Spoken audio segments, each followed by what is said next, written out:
भगवान श्री कृष्ण अपने भक्त के लिए स्वयं देने आए थे गवाही। भगवान और भक्त की एक सच्ची घटना एक मंदिर से जुड़ी है ये कथा। नमस्कार दोस्तों, बरसाने वाली राधा रानी जी चैनल में आपका स्वागत है। ये कथा हमारे देश के एक मंदिर से जुड़ी हुई है। कथा के अनुसार एक बार दो ब्राह्मण वृंदावन की यात्रा पर निकले। उनमें से एक वृद्ध था और दूसरा जवान था। मार्ग लंबा और कठिन था, जिस वजह से उन दोनों यात्रियों को यात्रा के दौरान कई कष्टों का सामना करना पड़ा। उस समय आज की तरह रेलगाड़ियों और बसों की सुविधा उपलब्ध नहीं थी। यात्रा के दौरान युवा ब्राह्मण ने वृद्ध व्यक्ति की खूब मदद की, जिसकी वजह से वृंदावन पहुंचकर उस वृद्ध ब्राह्मण ने कृतज्ञता जताते हुए कहा कि हे युवक, तुमने मेरी खूब सेवा की है। मैं तुम्हारा अत्यंत कृतज्ञ हूँ। इस सेवा के बदले मैं तुम्हें पुरस्कार देना चाहता हूँ। पर उस युवा ब्राह्मण ने पुरस्कार लेने से मना कर दिया, जिसके बाद वृद्ध व्यक्ति हठ करने लगा। फिर उस वृद्ध व्यक्ति ने अपनी जवान पुत्री का विवाह उस ब्राह्मण युवक से करने का वचन दिया। ब्राह्मण युवक ने वृद्ध व्यक्ति को समझाया कि ऐसा नहीं हो सकता, क्योंकि आप बहुत अमीर हैं और मैं तो बहुत गरीब ब्राह्मण हूँ। फिर भी वृद्ध व्यक्ति अपनी हठ पर अड़ा रहा और फिर कुछ दिन तक वृंदावन में रहने के बाद दोनों घर लौट आए। वृद्ध व्यक्ति ने अपनी बेटी का विवाह ब्राह्मण युवक से तय कर दिया।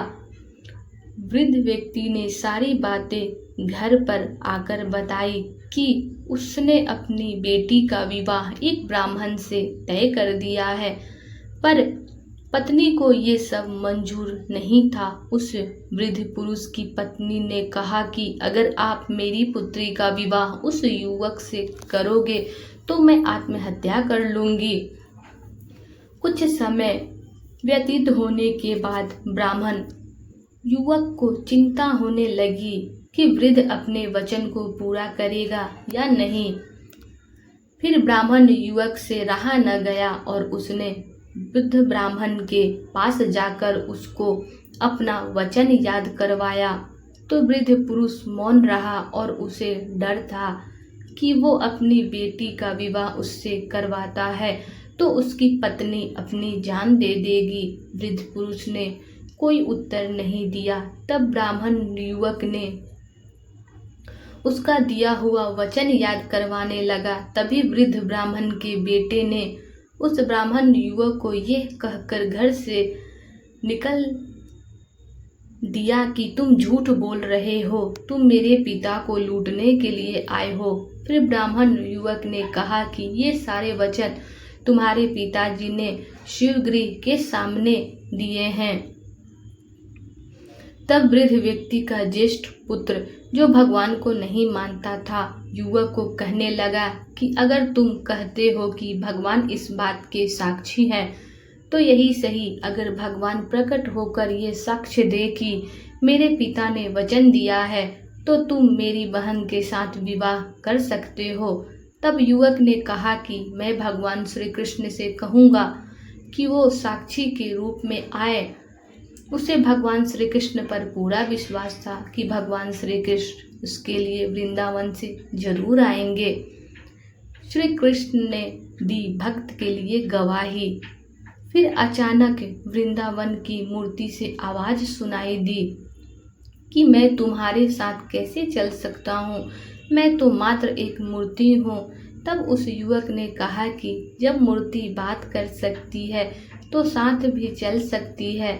तब भगवान श्री कृष्ण ने युवक के समक्ष एक शर्त रख दी कि तुम मुझे किसी भी दिशा में ले जाना, मगर तुम पीछे पलटकर नहीं देखोगे।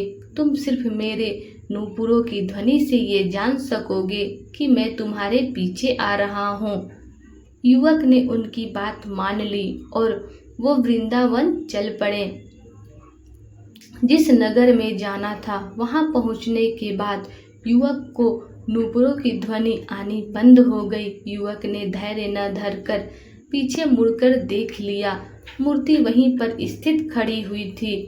अब मूर्ति आगे नहीं चल सकती, क्योंकि युवक ने पीछे मुड़कर देख लिया था।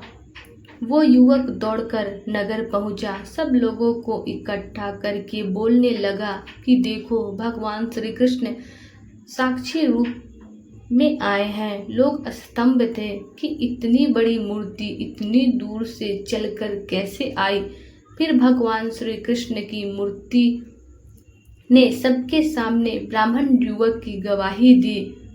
उसके बाद वृद्ध ब्राह्मण की पुत्री के साथ उसका विवाह संपन्न हुआ। विवाह के बाद उस युवक ब्राह्मण ने श्री विग्रह के सम्मान में उस स्थल पर एक मंदिर बनवा दिया और आज भी लोग इस मंदिर में साक्षात श्री गोपाल की पूजा करते हैं। तो प्रेम से बोलो राधे राधे। अगर आपको मेरी कहानी पसंद आई होगी तो लाइक कीजिए, शेयर कीजिए और सब्सक्राइब करना ना भूलें।